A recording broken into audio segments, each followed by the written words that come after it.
హెచ్చరిక, దైవజనుని హెచ్చరిక.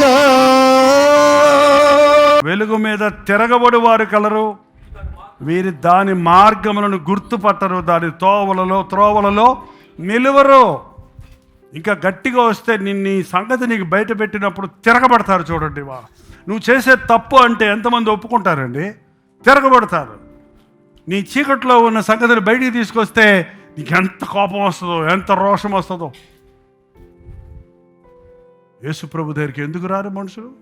ఎందుకు యేసుప్రభుని ద్వేషిస్తారంటే నాకు ఇప్పటికి ఇంకా అర్థం కాదు. యేసుప్రభు దగ్గరకు వచ్చినప్పటికి ద్వేషిస్తారేంటి? నిన్న ఒకరు ఎవరు చెప్తున్నారు, ప్రభు దగ్గరికి వస్తే మా ఆయన నన్ను వదిలిపెట్టాడని కూడా రెడీగా ఉన్నాడండి. ఏంటమ్మా నువ్వు చేసే తప్పేంటి? ఏం తప్పండి? భర్తకు లోబడమ్మా, భర్తను గౌరవించమ్మా, పిల్లల్ని దేవుని కోసం పెంచమ్మా. అదే కదా దేవుని వాక్యంలో చెప్పేది. భర్తకు లోబడమనే కదా వాక్యం చెప్పేది. భర్త భర్తకు తిరగబడటం పెట్టండి చర్చల్లో చెప్తారా? చెప్పమ్మా, మీ చర్చలో ఏమని చెప్తారా? కలవరి చర్చలో ఒక ఆమె అయితే నన్ను అడిగేసింది. అలాగే ఫోన్ కాల్స్ పెడతాం, మీరు అస్తమానం లోబడండి మాకే చెప్తారు ఏంటండి మీరు? అట్టంటోడుకు లోబడతాడు అంటే నేను లోబడే కొలుతున్నాడు, ఇంకా ఈచికొస్తున్నాడు, నన్ను బానిసలు చేసేస్తున్నాడు. అమ్మా లోబడమ్మా, నీ దీనత్వం చూపించమ్మా.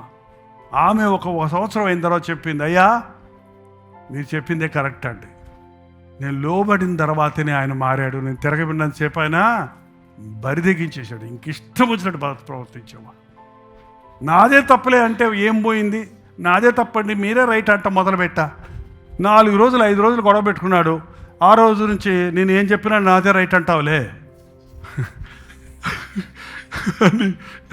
నీతో ఎత్తుకొచ్చిన గొడవ నువ్వే రైట్లే అని అన్నాడు చివరికి ఒకరోజు.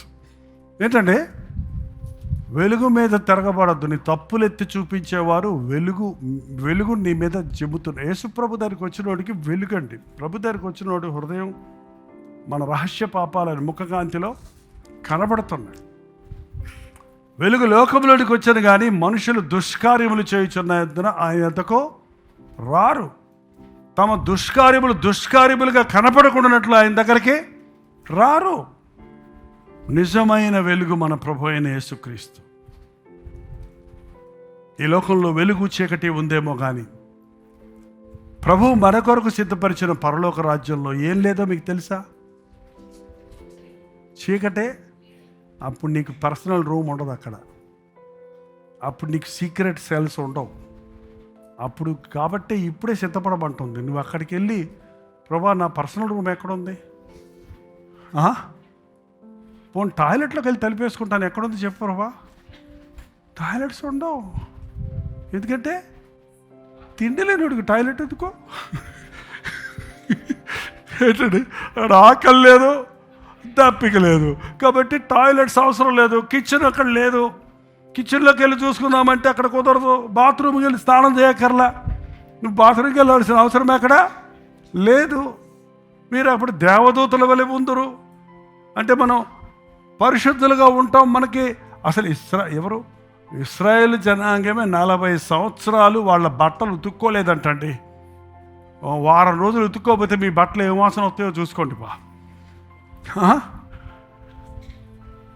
పరలోక రాజ్యంలో చీకటి లేదు. అందుకే వెలుగు రాజ్యం కొరకు మనం ఇక్కడే సిద్ధపడాలి.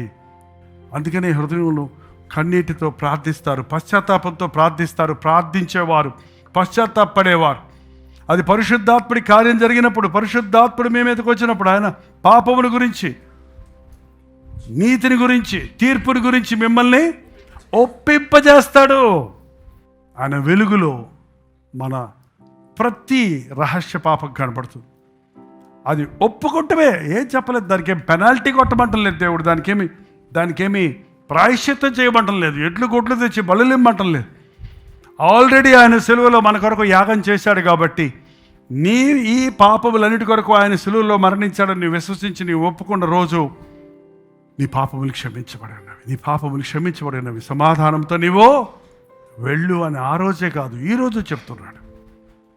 చీకటి బతుకుతో యేసుని వెంబడించలేమండి. నన్ను వెంబడించేవాడు ఎంత మాత్రము చీకట్లో నడవక వెలుగులో నడుచునని చెప్పిన ప్రకారంగా చీకటి కార్యాలు, శరీర కార్యాలు స్పష్టమైనవని ఒక పెద్ద లిస్టే ఉంది. ఈ రోజున మన జీవితంలో ఉంటే వెచ్చగుండు, లేకపోతే మారితే సంపూర్ణంగా మారు, లేకపోతే నీ ఇష్టం వచ్చినట్టు ఉండు. కానీ సగమట్టు సగమిటు కుదరదండి. కాస్త వెలుగు కాస్త చీకటి కుదరదు. వెలుగును చీకటిని దేవుడు ఏం చేశాడు? వేరు చేశాడు. నీ జీవితంలో చీకటి కార్యాలు ఉన్నాయేమో, చీకటి విషయాలు ఉన్నాయేమో, వెలుగులోనికి తీసుకురా. వెలుగులోనికి తీసుకొస్తే యేసుక్రీస్తు రక్తం దాన్ని నిన్ను శిక్షించదు, నిన్ను దండించదు. క్రీస్తు రక్తం దాన్ని కడిగేస్తుంది, నిన్ను నిర్దోషిగా నూతన వ్యక్తిగా చేస్తుంది. ప్రార్థన. శుద్ధుడా, ప్రేమగల తండ్రి, ఒక్కసారి మా వైపు చూడయ్యా.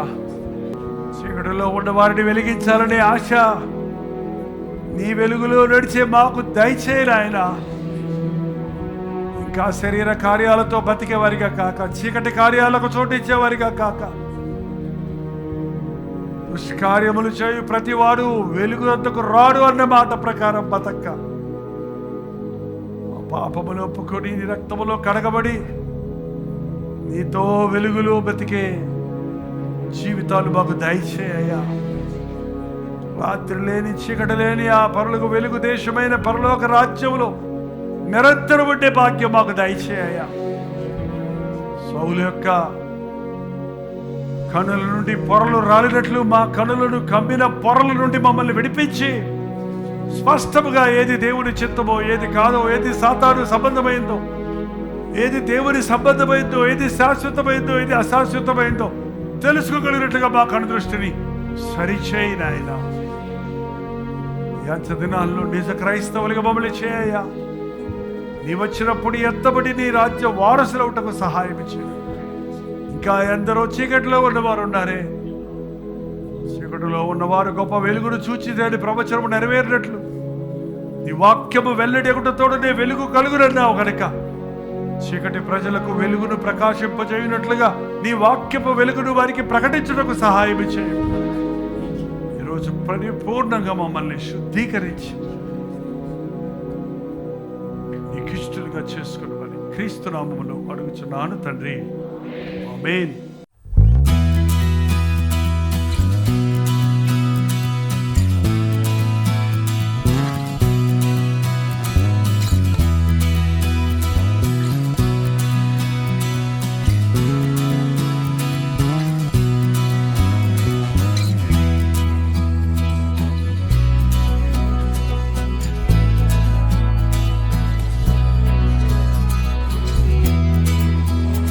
హల్లెలూయా.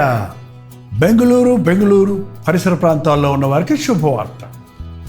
ప్రవచితమైతే ఆగస్టు 15వ తారీఖు వన్ డే గెట్ టుగెదర్ను అండ్ యూత్ మీటింగ్ని బెంగళూరులో ఏర్పాటు చేస్తున్నాం.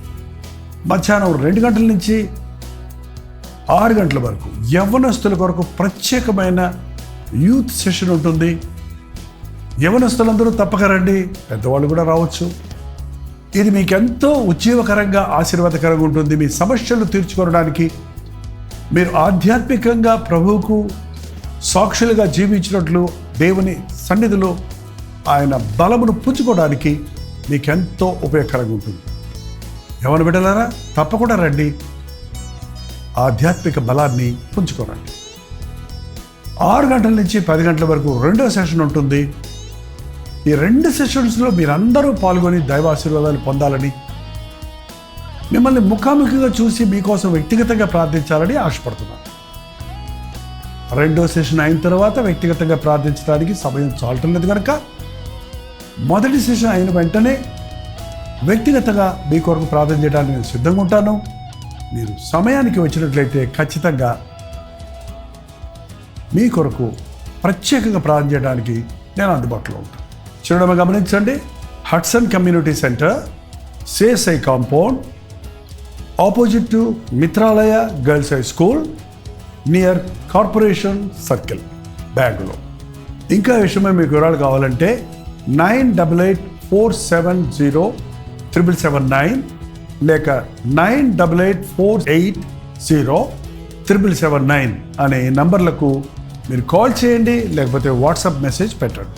లేదా 954041 నెంబర్కి వాట్సాప్ పెట్టండి. తప్పక వస్తారు కదా.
కల్వరి ప్రతిధ్వని